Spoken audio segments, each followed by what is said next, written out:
How will the UK's NSIAct impact on semiconductor mergers and acquisitions?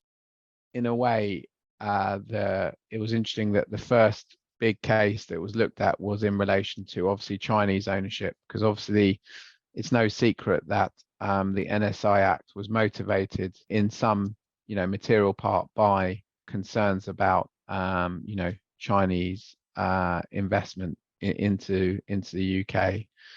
I think, if what we don't know is if another third-party state were to invest in the UK industry, would that similarly how would that be treated by the UK government? I don't think there is an easy answer to that.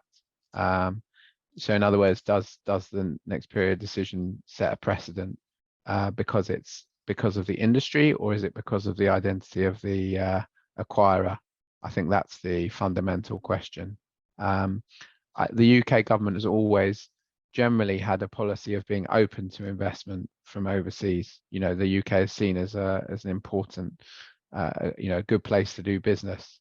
So that on the one hand, that policy principle is still in place, but obviously in this particular industry there are strategic concerns, and I suppose the question is whether those concerns are more important, or whether it is the identity of the people who are investing that is more important. That's the fundamental issue. Why the NSIAct is able to affect a transaction that has already been declared closed? So when the Act came into force, there was a provision in the Act which said that it could apply to any transactions prior to 1st of January 2022.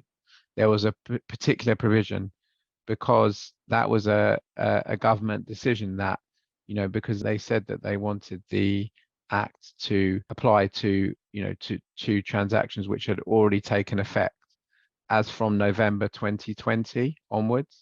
So that they had the ability, and so they gave themselves the ability to what they call in transactions. So in other words, to look back at transactions that had happened in the period since November 2020 and decide if they had any concerns as to national security, to ask the parties to give information and then to make a decision. And that's what happened in this case. So it's a very specific to this piece of legislation which said that it could apply retrospectively. That was in the Act, in the NSIAct.